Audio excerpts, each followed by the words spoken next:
Picture a town so quiet you can hear the wind comb through cornfields, and then imagine 8 people vanishing from that silence in a single night. Villisca, Iowa, June 1912. A home left unlocked after an evening at church, and a stranger who may have been watching the whole time. By dawn, the house would look less like a crime scene, and more like someone tried to stage a message no one could read. Whoever entered that night didn't just kill, he arranged. Victims' faces were covered, and mirrors were hung with cloth, as if he feared reflections. Villisca in 1912 was the kind of place where people knew your name, your business, and what time you usually came home. Joe Moore was a well-known local businessman. He lived with his wife Sarah and their 4 children, ordinary lives in a modest home near town. On Sunday night, June 9th, they attended a church event, then returned home expecting an ordinary sleep in an ordinary house. 2 young friends were with them for a sleepover. 8 people under one roof, and one door that by most accounts wasn't even locked. It's the kind of small detail that feels harmless, until it becomes the hinge the entire nightmare swings on, sometime after midnight. The weapon is believed to have been an axe that belonged to the Moores themselves, turned from tool to instrument in seconds.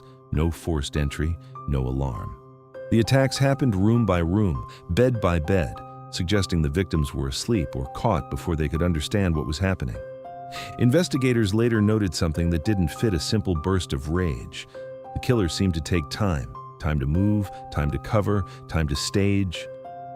Afterward, faces were covered, an act some read as shame, others as control, and some as a twisted form of mercy. Cloths were hung over mirrors like someone erasing reflections, and on the floor, left behind like a bizarre punctuation mark, a slab of bacon.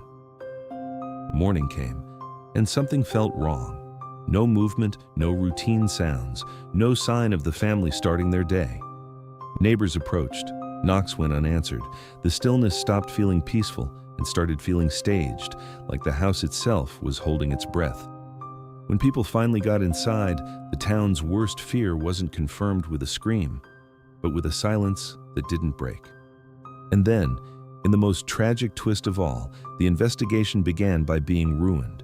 Curious townspeople touching, looking, tracking dirt across floors. In 1912, forensic science was limited, but even the clues that did exist were being trampled under good intentions and raw shock. What could be pieced together suggested a killer who arrived prepared, yet used what was available, like the household axe, and slipped away near dawn.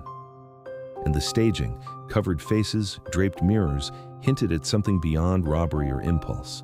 With no clear motive, suspicion spread fast and personal. Was it someone local who knew the habits? Or an outsider passing through who saw an unlocked door as an invitation? Theories stuck, until they didn't. Some eyes turned inward, toward people with local influence, money, grudges, or secrets that never made it into public record. In cases like this, a businessman can become a perfect suspect, visible enough to blame, connected enough to feel plausible. But plausibility isn't proof. Others looked outward, toward drifters riding the rails, moving town to town with no roots and no alibi anyone could confirm.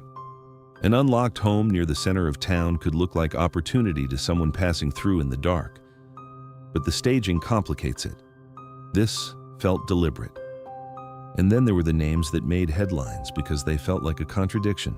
Itinerant preachers. A traveling man could blend into a church crowd and leave before anyone realized he'd been more than a visitor, especially when the night ends feeling ritualized. Investigations followed and accusations flew, but the case kept slipping through the fingers of law enforcement as years passed and certainty stayed out of reach. Evidence was compromised early, witness accounts conflicted, and without modern forensics, suspects came and went, yet no one was ever convicted for the murders. So what do we do with the details that refuse to behave? Covered faces, draped mirrors, and that slab of bacon left behind. Some criminologists see a signature, behaviors not necessary to kill, but necessary for the killer. Others see panic, superstition, or a need for control. More than a century later, the Villisca house still stands, quiet, preserved, and heavy with the kind of history that doesn't feel finished. People come looking for answers or sensations or proof that the past leaves fingerprints on the present, but the real horror is how truth can disappear in chaos.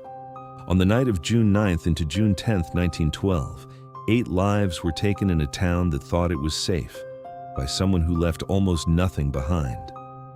The staging suggests intention, the lack of motive suggests mystery, and the contaminated scene suggests the best clues were destroyed before anyone knew they mattered. Please subscribe and share if you want more interesting stories and mysteries. Your support helps us keep exploring the unknown. See you in the next video.